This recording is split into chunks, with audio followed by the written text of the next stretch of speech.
is to ensure that the cost, the technology, and the operational efficiency is proven so that you have a bankable solution on the ground, acceptable by both financing agencies and the consumer. But there is a global issue with climate change that we all need to tackle as a company and as individuals.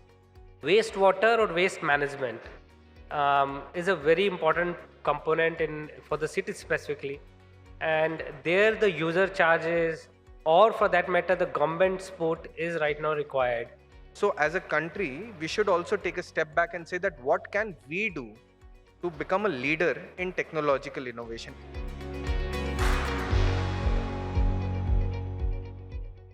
So taking a lead from the earlier session, we now move into the next session, emerging technologies and innovation paving the way to address the climate change.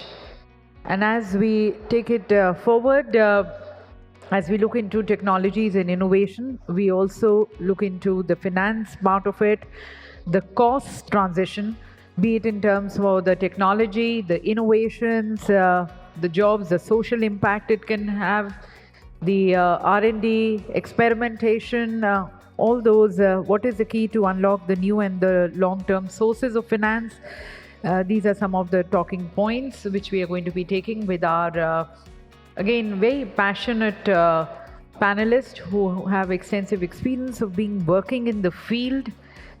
They talk to us on the impacts of climate change and its effects on our cities, on our environment, the need to move to more renewable sources, the new technologies and new solutions towards it, which can help us in decarbonizing and ameliorating the impacts of climate change.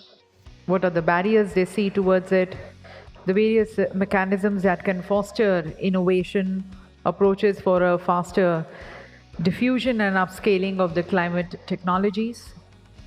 So if everyone stands ready to absorb what is going to be spoken here, I invite our speakers, requesting moderator Mr. Subrahmanyam Pulipaka, the Chief Executive Officer of NSEFI, Mr. Vivek Sharma, our speaker, Senior Director, CRISIL, if I can request you all to please take your seats. Mr. José Ignacio Sanz, Saiz, the Vice President, Gas Renewables and Power India, India Country Chair, Total Group. Ms. Tanya, Singhal, the Founder and Director of SolarArise, and Mr. Pankaj Sindwani, the Chief Business Officer at Tata Cleantech Capital Limited. Very good morning to all of you once again. It's both a distinct honor and a privilege to be moderating today's panel discussion. As all of you know, climate change mitigation technologies, financing, policy, all of these things are different facets of our fight against climate change today. India as a country is showing the world, both the developed and developing world, on how a response to climate change can be done by including all sectors of the industry.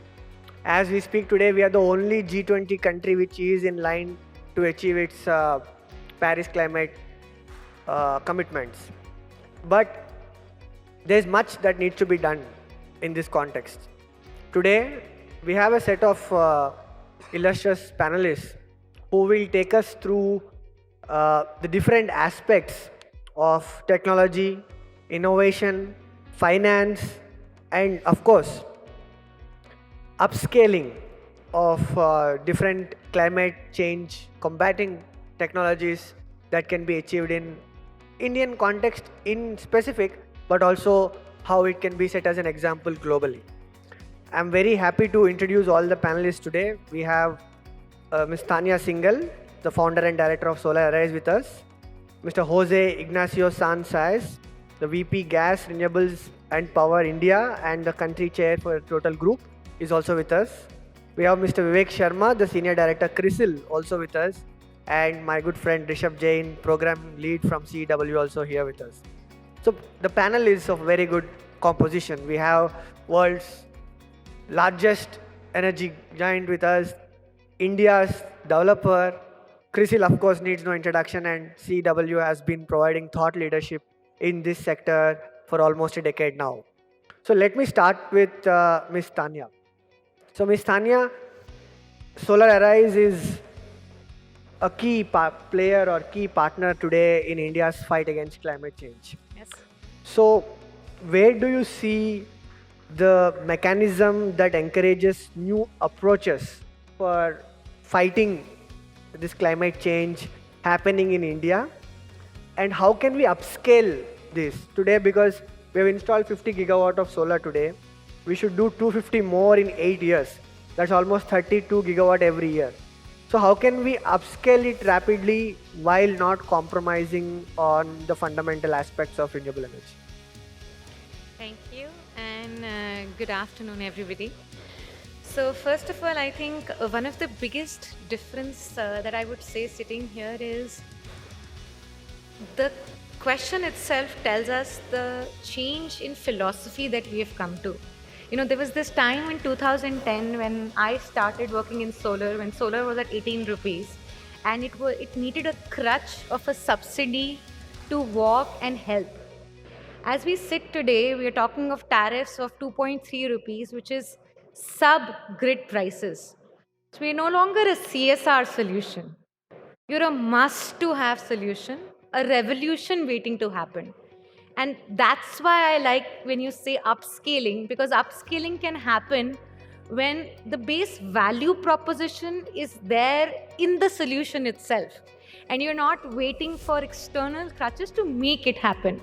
So the first step of upscaling is already done, is to ensure that the cost, the technology, and the operational efficiency is proven so that you have a bankable solution on the ground, acceptable by both financing agencies and the consumer, so that you can provide an economical green power.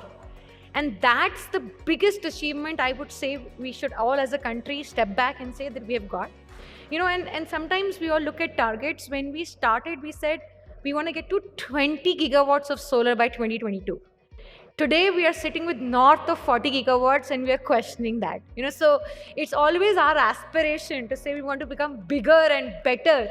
That keeps this thing of upscaling and pushing that forward. Now, in that same light, you know, till now, the push on both green environment renewable policy is mainly driven by the government intervention of having a support of what we call a PPA, a power purchase agreement, where there is an assured offtake for the power generated. But that kind of support was needed when you were not a value proposition or an economic solution. Let me ask the group who's sitting out here, you know, when solar is producing power at 2.3, 2.5 rupees, let's add open access and other charges. If power can be delivered to your home, to your office, to your industries at sub 5 rupees, why would you not want to move to a renewable solution on your own? And that's the foremost fundamental shift that I see that is going to happen in this sector as we move forward. Till now, this sector was more a federal state-backed offtake sector.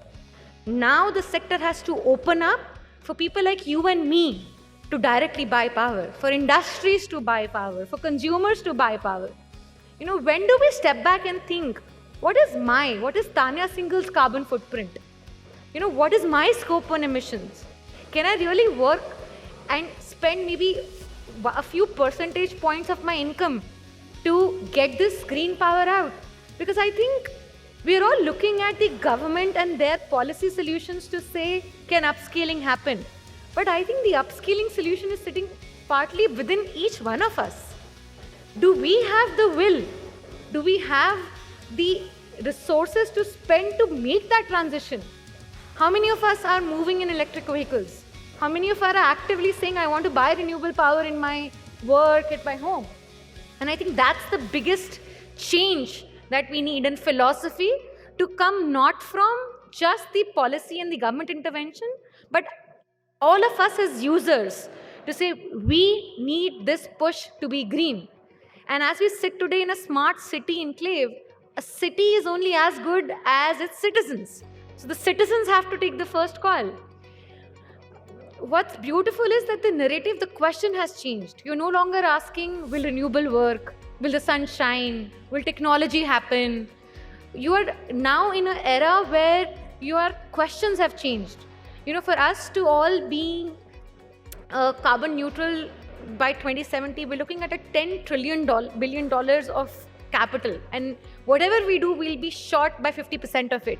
So it is our personal income and commitment that has to come and support and back it. And that's the only way we will get to a net zero, carbon neutral, smart city concept. No, you articulated very well. We are now slowly transitioning from a government-driven demand to market-driven demand. And I think that is in itself a big impetus to upscale solar or green energy applications in India.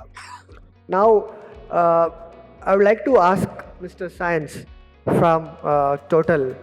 Mr. Saiz, Total is a global giant in energies. You have rebranded yourself now. You are one of the world's largest renewable energy player as we speak. So how do you think, from a Total's perspective, the new technologies and solutions can assist this decarbonization so that the climate change effect can be mitigated? And what kind of innovation are you looking at that has the potential to change the curve of decarbonization in the next decade? Well, thank you for your kind introduction, and good morning to everybody. I am delighted to be here, and thank you for the question, because that is at the heart of our strategy now. You have mentioned that Total is one of the largest energy companies. Well, Total does not exist. There's no longer Total, it's Total Energies now. And this is a change in name that reflects many things. 5 years ago, I would have told you that we were working in an oil and gas company.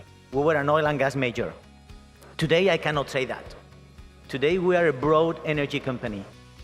There is a key issue with climate change, and I'll take a bit of a 100 miles view, but there is a global issue with climate change that we all need to tackle as a company and as individuals.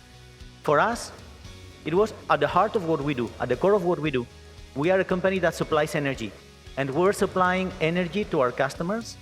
And as a consequence of this, the problem of climate change was getting worse, and we're seeing the consequences of climate change every day.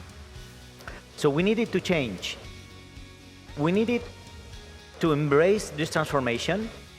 In 2020, we issued our climate ambition, our pledge to be net zero by 2050, including the Scope 3 emissions. We'll do that together with society.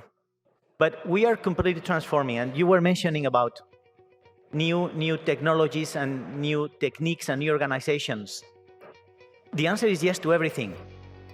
On the one hand, we need to face the problem. We need to supply more energy. As a company, we want to grow, so we need to supply more energy, and we need to reduce our emissions at the same time. How do we do that?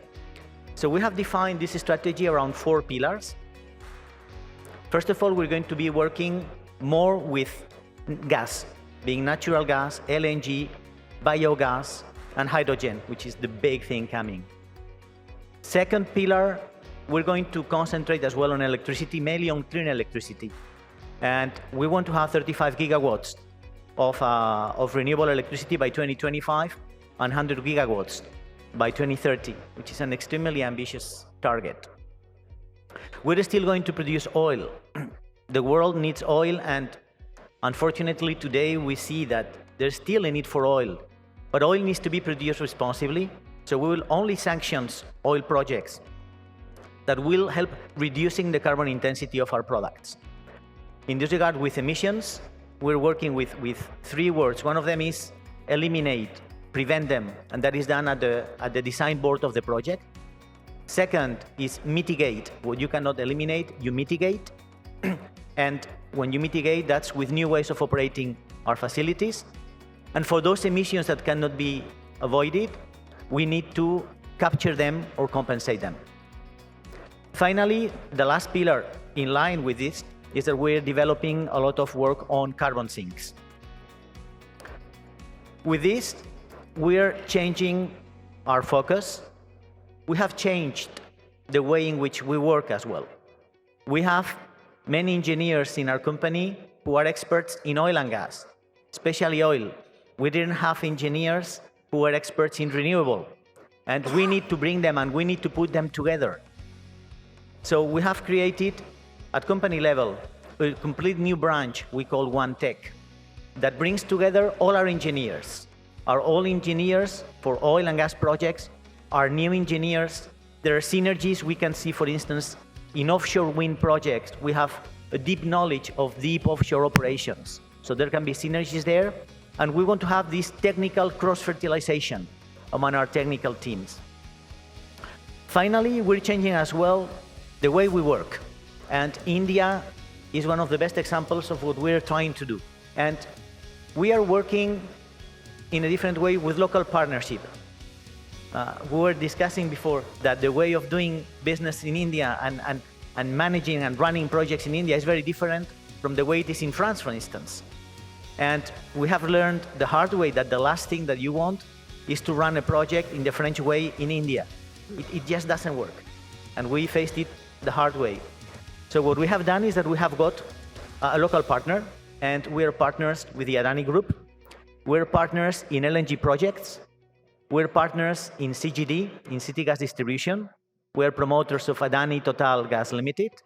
And we have another partnership for renewable energy. We're partners as well in Adani Green Energy. All of this helped with the new technical developments, and work is going on optimizing solar production, getting larger wind turbines, getting hydrogen projects. All of this is how we are getting ready and how we are targeting for operating in this new world. Thank you, Mr. Saiz. I think Total Energies is definitely playing a catalytic role in the global energy transition, and of course India is also on your hit list, and we are very happy that you I'm sure that you have seen at the New Delhi airport, yes, everywhere energy is transforming itself, so are we. So this is how we are transforming. And we are very happy that as you spoke about the innovations and the way you are talking about technological innovations in the sector, I think the road ahead sounds very promising. Now switching to the other dimension of climate change mitigation today, nothing can happen without finance. Climate finance is now garnering a lot of interest among policymakers too. And in Indian context, it says, I don't remember the report, but at least $1 trillion worth investments are required for India to get closer to our ambition of net zero. So, by $10 trillion are required to get us closer to net zero. So, in this context, I would like to now ask Mr. Vivek Sharma from CRISIL that what are the new avenues of innovative financing that we can look into, or what is the key to unlock this set of unlimited potential of affordable financing that India should access in order to get in line? Because to give you a little bit context to my question, when we look at global investors, the ticket size below 100 million in India is underrated, underutilized sector. Everyone is ready to give you a loan of above 100 million, but the 20 million or 5 million to 100 million is a sector that is very often unaddressed, and the potential is still very high there. So where do you see the innovative financing mechanisms coming there? Yeah. Hello. Can you hear me? Yeah. Okay. Thanks, Subrahmanyam, for the question. I'll just slightly step back to the point that, first let's understand what are technologies we are talking about while we are, discussing, say, smart cities for that matter, or net zero emission.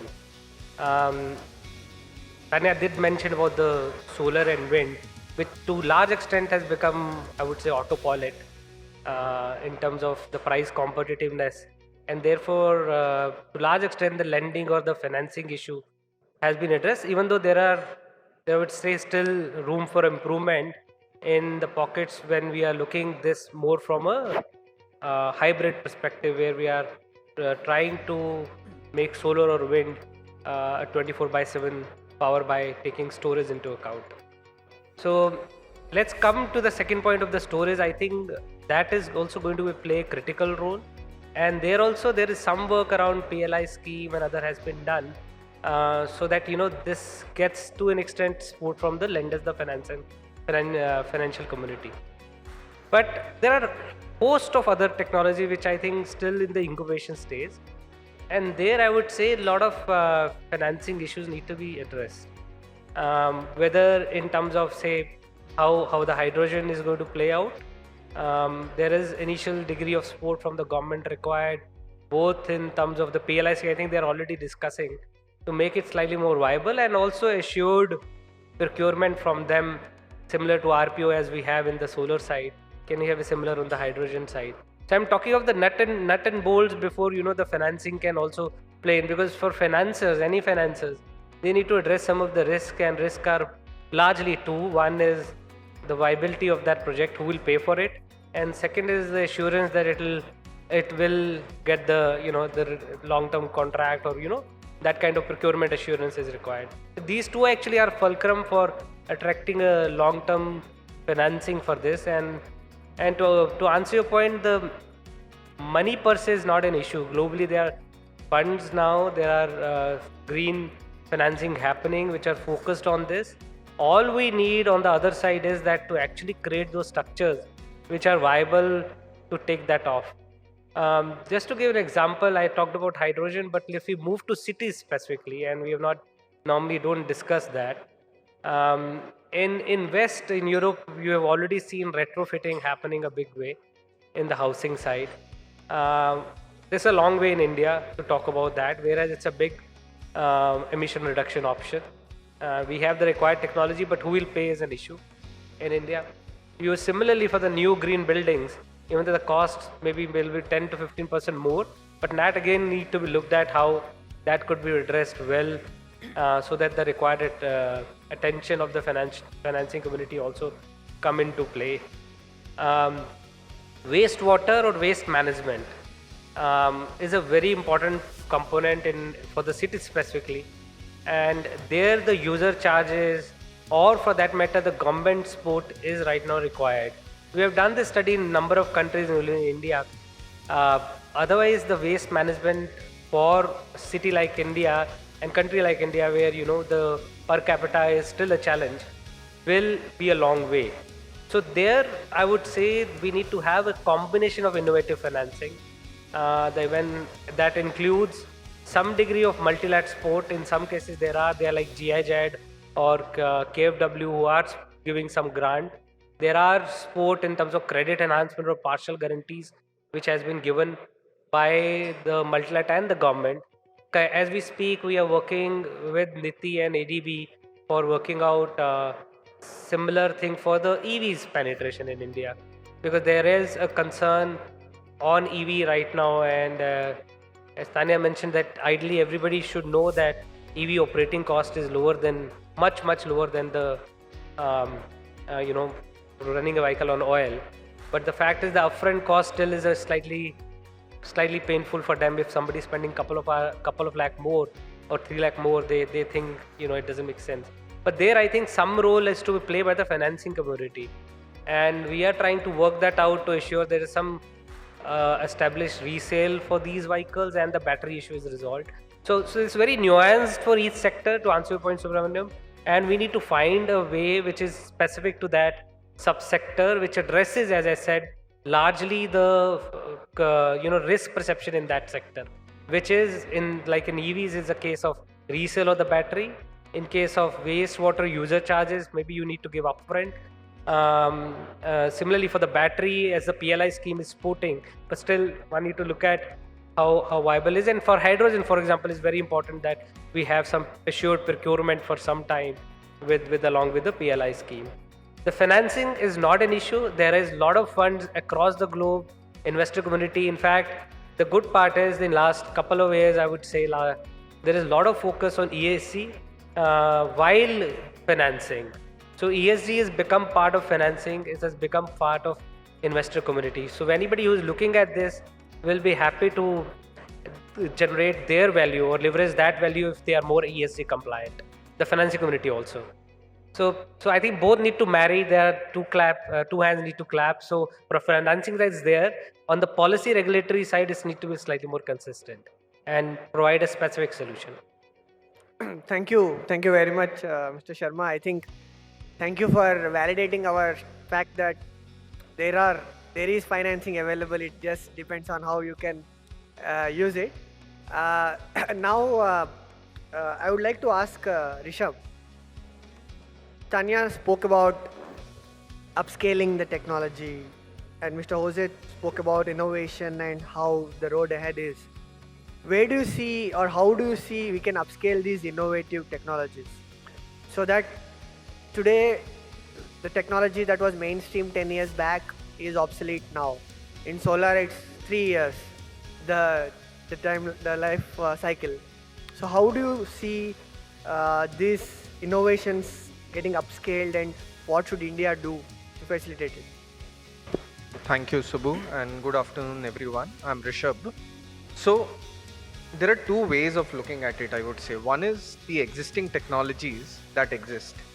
Say, for instance, we'll talk very generally, say, solar, electric vehicles, wind. Some of them have matured, partly because of policy push, partly because of the innovations that have happened. There was a policy push, say, for solar in the years of 2010 to 15, where the country agreed that this is important and we would buy solar power at a higher cost. And this cost was up on the upside of 10 rupees, 7 rupees, whatever, right? Now the cost have reduced to 2 rupees, 2.3 rupees, 2.5 rupees. Electric vehicles, energy storage are there right now, where it's expensive if you want to switch from one technology to another, and probably does not make economical sense. While technically it is possible to switch, still it does not make economical sense. Now, how do we ensure that some of these technologies are able to scale up in the coming decades and scale up in a manner that they can combat climate change? We cannot just wait for 20 years, 30 years and until they scale up. We have to act in a manner that they scale up in an accelerated manner. Now, one is of course the policy push. The challenge is that there are very specific innovations that are happening globally. Now, I'll talk about solar modules, right? Most of the modules that are being deployed in the country right now are monofacial modules, who would know. Now, and this is a P-type monofacial modules. Earlier, it was multicrystalline modules. Now, in the coming decade, by end of this decade, we may have significant share of N-type mono modules. We are also having bifacial modules. We are also using solar trackers to generate as much power from the same amount of land as possible, right? But shifting and reducing the cost of P-type has not happened organically. There are countries globally, say innovations that are happening in Europe, America, China, Taiwan, Japan, that have led to reduction in the cost of these technologies. So as a country, we should also take a step back and say that what can we do to become a leader in technological innovation? We have more or less focused on price parity or on the final offtake price, but can we actively support innovators, support innovation? And there are different mechanisms to also do this. First of all, why we need to understand why is there limited innovation happening in the country, specifically in the energy sector. And we may understand there are different valleys of death whenever someone starts to work on a particular technology. The first valley of death probably is that they are unable to figure out what is the exact demand problem or what is the demand gap that exists. Because say an innovator, a researcher from an education institute may not necessarily know what say companies like Tanya's or Total is looking at. So they may not necessarily have the connect. Even they have the connect, they are unable to figure out what is the right product or do the pilot with them. and there are challenges on the commercialization in scaling up, and they're even face problems in raising the necessary finance, the angel investment, VC, debt, corporate investment, right? So we need to ensure that there's a mechanism that we can help many of these startups cross these valleys of death and support them in the process itself. The other aspect is, even if we say that, okay, we are able to support a startup and they are able to develop a technology which is stable and can be deployed at scale, the challenge is how do you ensure those technologies are absorbed in the system, right? So you may have a technology which is, say, 22% solar modules, which are 22% efficient, but they are maybe 1.5 times the price of the current modules. Any company which would use that module will never be able to win in a reverse auction that exists in the country today. So can we come up with a blending mechanism where we say that any company that wins has to implement or has to use 10% of their modules from this? They will automatically come up with a balance, and when everyone comes up with a balance, the delta will be very small. But what this will lead to is there are innovators which will definitely see a offtake. They know that there is a market, and sooner there will be more companies that will come up, and slowly they will be able to overcome those barriers and reduce the price. And this is this is not a new mechanism. Similar mechanisms have been tried globally, and we need to just be more conscious about it and need to ensure that something like this also happens in the country. At times also we need to see how can we leverage our partnerships with multilateral institutions with other countries for exchange of technology exchange, learnings from other countries. And we have very good relationship with different European countries, with labs in America, labs in Singapore, labs in Taiwan. How do we strategically use those partnerships to see that the startups or even the industry itself is able to learn from them, partner with them, and maybe manufacture some of these in the country? And at the end of the day, which is very much important, is the financing for these startups or the manufacturing ecosystem. Yesterday, I mean, those of you are following the PLI scheme for battery chemistry, yesterday the results were out, and there were 4 companies that won tender for PLI scheme for 50 gigawatt hour of annual battery production.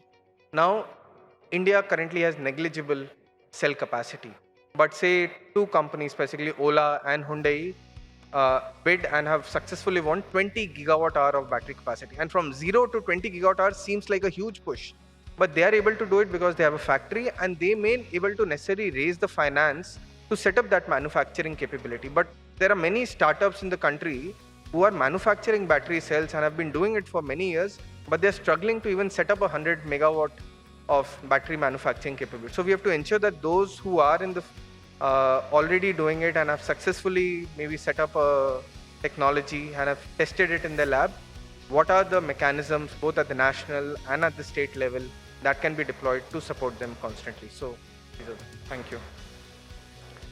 Thank you very much, Rishabh. I think like I was mentioning before, we should incentivize the innovation as much as we are incentivizing the scale, and you have made a very important point on that front. Now, as we are almost about to conclude the session, I have a common question to all our panelists, and with this we will end the session. When we talk about climate change, technology, finance, we look at 4 I's: integration, inclusion, innovation, indigenization. Let the 4th I be Indianization also, along with indigenization. So what, according to you, requires more attention today in the Indian context, and how can we go about, incentivizing that particular I to make sure that we are on the right track? First with Ms. Tanya. Can you repeat the 4 I's, please? Innovation, Innovation, inclusion, integration, and indigenization or Indianization. Okay. I think my bet is on inclusion, because I started by saying this is no longer a solution that you are seeing that can be left on a bar pole. We all have to inculcate this in our everyday being. We being government policy, whether it is a policy in terms of renewable offtake, whether it's policy in terms of financing for renewable offtake, or even for people who want to consume renewable. Whether it is adoption in terms of what automotive technology you use, moving to green vehicles, financing for that, inclusion of that in our daily lives, usage of renewable power for our own work, and also assessing our own carbon footprints to get neutral. And you see that trend of inclusion also by the way the offtake has started happening for renewables. So earlier it was just some core high-paying government PPAs, but now industries mass wide, are looking at it. You recently saw Shell and other oil and gas companies going and saying, oh, I would not procure power elsewhere, I will do this. So it has to be somewhere which is driven by saying each one of us has to make a step, the financing agencies and the policy has to support it so that it becomes an inclusive part of the society. Thank you. Now, Mr. Jose, I am eliminating inclusion from the 4 eyes now. So, But I'm going, I'm going to give you a very unorthodox answer. First of all, I would add the 5th eye, which is India. Sorry? And India. India. Because today, you cannot talk anywhere in the world about new energies and renewable without talking about India. And we can see that many times when Mr. John Kerry he always talks about India. India is a key international player in the renewable field, and is a responsible player.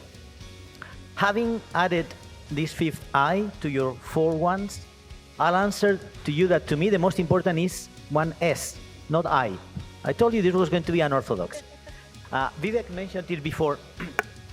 One of the key issues that all energy companies and energy actors are facing now is sustainability. And sustainability now, I want to make a strong point because it is at the core of what we do. Everybody, big player, small player, we all need now our social license to operate. We need to provide energy that is affordable, that is available, but that is sustainable. Yeah. And we all need to work on that. We were discussing before about sustainability in solar plants. Everybody may think that the solar plant is very good for the environment because it's replacing emissions from fossil fuels. But there is a very important issue in solar plants, which is water management, and you were mentioning it before. Yeah. That needs to be taken inherently into our activity. And if we don't do that, we may have a lot of innovation, we may have a lot of integration, we may have many things, but we will not be able to operate. So my most important I, it's an S. thank you very much for that, Mr. Jose. Mr. Vivek? So I think all eyes are important. So I'll be also slightly unconventional in my answer. But innovation is something which I would say we are blessed in this country, and also across the globe there has been innovation happening, and there are a lot of players actively working around it. Integration, yes, we are gradually moving towards it. To some extent, at least on the grid parity side, grid integration thought process is there to get storage into play, or for that matter other ancillary options which are available. Inclusion, I'm sure Tanya is there, so that justifies the overall inclusion for all bits. The 4th one, I think indigenization, I would say, or that India, what you said, to me that is critical to look at and see how that moves out, how pans out. Why I'm saying this, that all the technology options which we are right now discussing, many of them have a huge commodity dependence outside India, and I think that is something which we all need to look for it, how that we tackle it. Whether it's battery, we talk about we know where it's the sources for even for the solar, we know from where the sources. I don't need to talk about those countries, but there is a geopolitical angle in those commodities too, how we assure that that is tied up for a long-term sustainable perspective. This supply chain issue, to have the indigenization happening, is critical to watch for. Other 3, to me, looks we are all towards it. innovation, integration, inclusiveness. But this is something we really need to work hard. Thank you very much for that, Rishabh. And innovation has been eliminated for you already. So.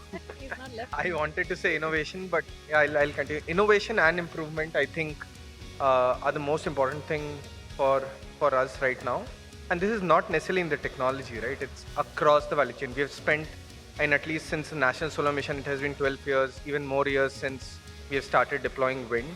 So there's much learning that we can capture, that we can take from these sectors. And as we move forward and try to scale up new technologies like hydrogen, batteries, EVs, that we should ensure that we learn from these. So that's on the policy. Similarly, on the technology, as Vivek said, that say on batteries, we are highly dependent on different countries for accessibility of minerals, which are again geographically constrained. What are the kind of innovations that can happen in battery technology that can reduce dependence on these minerals? Can we improve the efficiency in the manufacturing process? Can we look for alternatives for which most of the minerals are available in India? And there are options that are available. All we need to do is again support such innovations to ensure that they are commercialized. There's a lot of movement happening, and we have to just provide the necessary momentum. And similarly on finance, on as I said, manufacturing, I think improvement and innovation is constantly and can constantly happening, but it has to always be a closed loop. We do something, we learn from it, improve on it, and always continue going forward. Because at the end of the day, our target should be that we reach maybe 500 gigawatt by 2030, and of course reach net zero by 2070. But for that, we have to constantly innovate and improve. I'll just add a little bit to this. At the end of the day, these 4 eyes are connected. Yeah. You can't include, if you can't innovate and indigenize to have a low-cost Indian-based solution, which is a part of all of our inclusion. So, like most other things, they are all connected. I think you have summed it up very well. All 4 eyes are interdependent. For the 5th eye, which Mr. José mentioned, that's India. And not to forget the S, for which all of us are working today. And it has been a very interesting discussion the last 45 minutes, 1 hour almost, that the message is very clear. We have a government which has a strong resolve. We have an industry that is vibrant. We have an ecosystem that is innovative. And we have a financing infrastructure that is inclusive. All we need is to connect these dots and make something indigenous and Indianized so that India can achieve sustainability. I think that's how I can put this panel discussion in a summary. And before I conclude, I would like to thank all of you for being here. There were days when we started these discussions, there were hardly any audience. Today, to see this much reception for a topic which is so niche and specific as this shows how Indian citizens are sensitized. Someone mentioned citizens. So that sensitization has come from our population. As again, Tanya was mentioning in the beginning that this inclusion, the change should come from the grassroots, so that this exchange, this circle should be completed with the industry, citizens, and it should become a citizen movement rather than just a government-driven demand.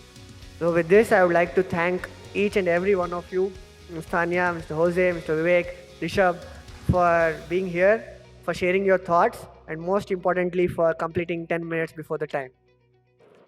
We can open the floor for questions. Yeah. When you're asking questions, please introduce yourself and please let us know who you want to answer the question, and please keep the question crisp and short. Thank you for allowing me to be in this forum. Myself, Pradeep Kumar Panigrahi. I represent Carbon Out. This is a startup recently set up in Bhubaneswar, Odisha, India. Sir, I have a question for Rishabh sir, and of course to you, sir. That very well said is the total inclusion is much more needed, and 4 Eyes and S, of course, is the pillar of this forum. Now, I have 25 years of expertise in solar sectors and in LEDs. Now we have developed a paver tile block, concrete tile block, which is to be laid down on the floors and roads of India and across the globe, which generates power at the same time illuminates, also having all IoT facilities attached to this.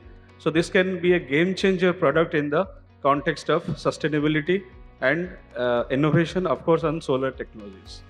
So, sir, Rishabh sir, my point is the hindrances to finances to startups like us is much needed, including mentoring first, secondly, taking it to the next level, third is patenting, and fourth is the financing, of course, to have partnering with the global players to take it to all across the globe for sustainable development.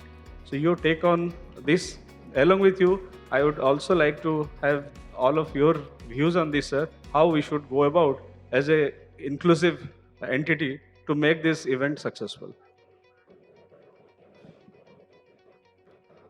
Thank you for the question and congratulations on the innovation itself. I don't necessarily have the right answer on how do we scale up the particular technology. Happy to take it offline also, but my suggestion generally, again based on the working of the sector, is I would suggest that whichever ministries that you think would be impacted by the innovation itself, either at the national or the state level, I would suggest you please seek time with the key people there, explain what the process is and what you have finally, the product itself. At the same time, please reach out to ministries like DST, the Science and Technology. There are also forums like Startup India that should be helpful. But again, I would also want to understand in detail, and if there's any way we can help and support, we'll be happy to connect offline also. Thank you.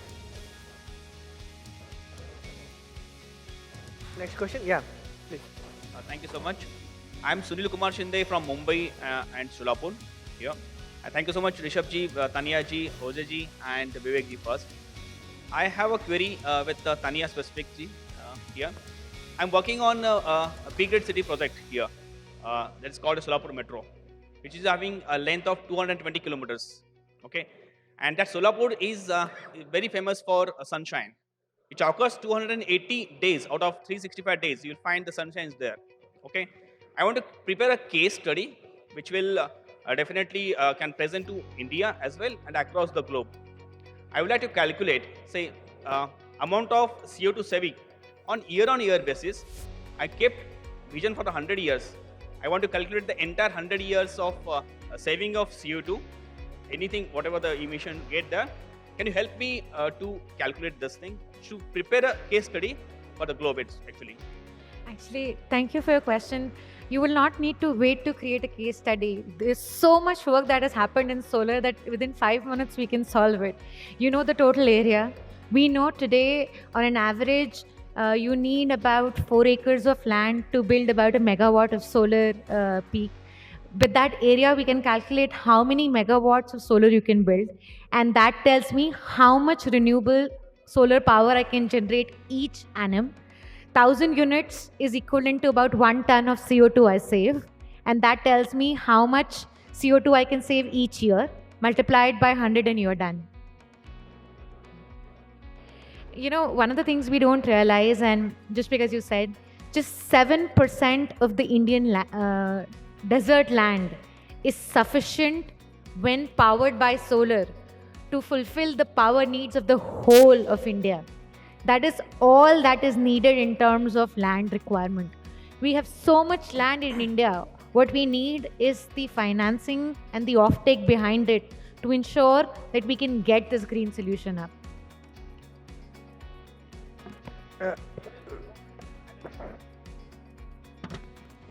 Citizenship, as highlighted here, I myself a citizen of India. I'm struggling to say improve a lot of things. If you can help me to give a platform for so many use cases, it will be really grateful for me. Thank you. Thank you. Thank you. We have one more question. Yeah. Hey, thanks a lot. My name is Santosh. I'm from Delhi. I have a question to Mr. José from Total Energies. Couple of questions actually. First, what percentage of Total Energy's revenue still oil, and do you have any targets to reduce that? And second, the 35 gigawatt target which you have mentioned, is it newly built plants or is it a mix of newly built and acquisitions? Because acquisitions doesn't really add up, right? Thank you for your question. Very good question. Yes, of course, we have targets. As I told you a few years ago, we were an oil and gas company. It was, in the last years, it was about 50% oil, 50% gas. Now we're becoming a broad energy company. So we want this to change quickly. So in the next 5 to 8 years, the oil part will go down to about 30 to 35%. The gas will stay, gas and LNG, around 50%. 15% should be in renewable energy. Those are our targets, but we're seeing that in this day and age, things move very fast. In terms of the target of renewables that we have for 2025, our target of 35 gigawatts for us includes everything. Includes as well acquisitions, even if that is not new for the world. It is true, but we need to quickly ramp up in terms of renewable. When I spoke at the beginning about the transformation of our company, yes, we're moving from an oil and gas to a broad energy company, and we need to quickly ramp up our renewable part. What I can tell you is that we are working very, very hard on new projects, and that is going to be the main bulk of our new capacity. But if there is any opportunity for any acquisition, we'll take a look at it. What I can tell you is that today, the prices for renewable assets are extremely high. And what I can assure you is that we will not do silly things and we will not overpay. Yeah, I have a question for Tanya. Tanya, regarding, as you mentioned about inclusion, you said that now we have to move from a government-driven to more of a people-driven movement. Can you slightly more elaborate on that? How can we actually arouse the consciousness of the people? Yesterday, we had a session on the smart cities, and we had the smart city mission leaders, the CEOs present.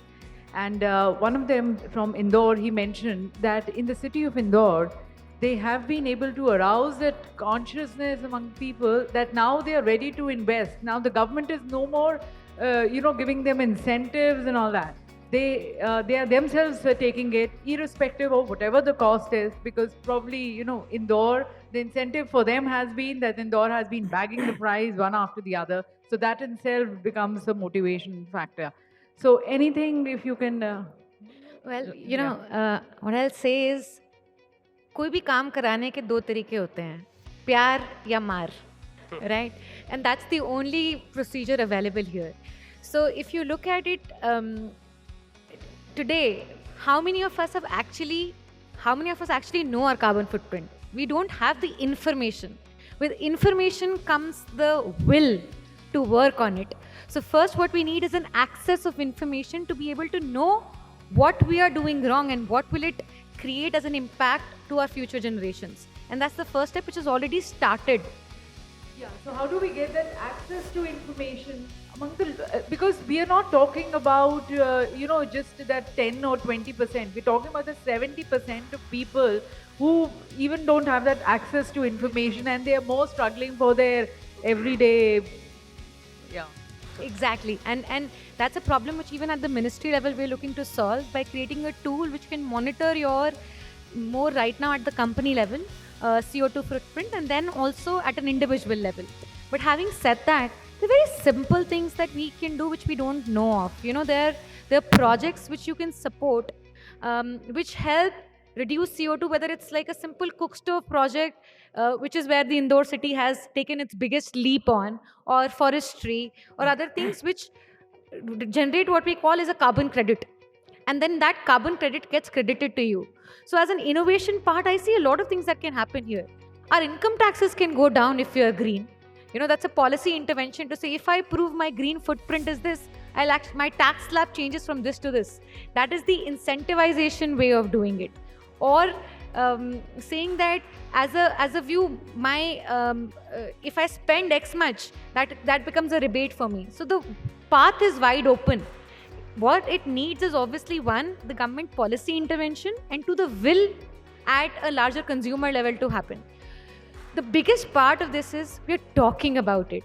Any change, the first drive of change is the initiation. Was this a part of the conversation 10 years ago?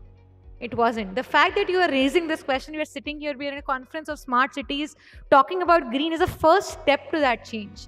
And those tools then get behind it to one, facilitate you, to bring that change, and to monitor that change. If you allow, I could just interject on that. See, there are a couple of points. In fact, this is one of the issue which we are also trying to address.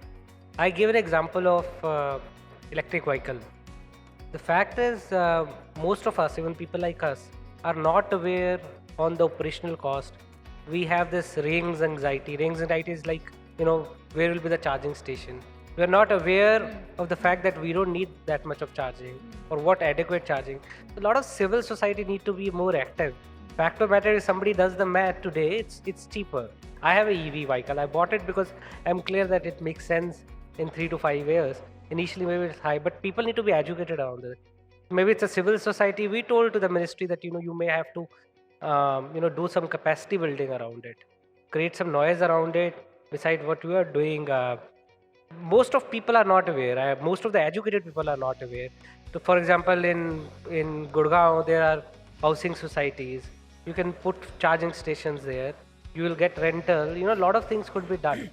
Similarly, the other example is, which again I'm saying from where we stay, you have this compost plant, or for that matter STP, how you handle the waste management. People are not aware of green waste and solid waste, and those things requires civil society to be involved, and they will see the benefit in terms of clean society on a clean area. So that I think need to be articulated more and need to be presented case. And there are NGOs, for example, as I said, I'm giving an example again from where we stay. When we are engaged by NGO who is dealing with the entire waste part, from STP to compost, they are dealing with it. But that took almost a couple of years to make resident aware of it, that this will make sense. And from the sourcing side till the end side, how you manage your waste is critical. Thank you. Thank you very much, everyone. And thank you to the panelists today for a very interactive and enriching session, and looking forward to seeing you all again. Thank you. So thank you once again to all our panelists, and as we've already given a memento to a moderator, I would like to request our moderator and our representative from the Exhibitions India group to kindly present these mementos.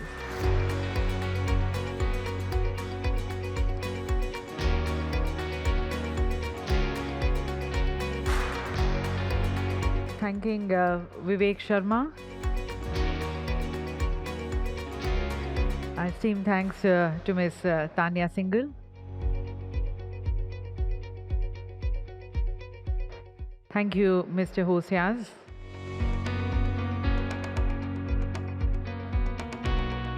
And thanking Mr. Rishabh Jain. Sorry, I swapped the names. If you can have a group photograph.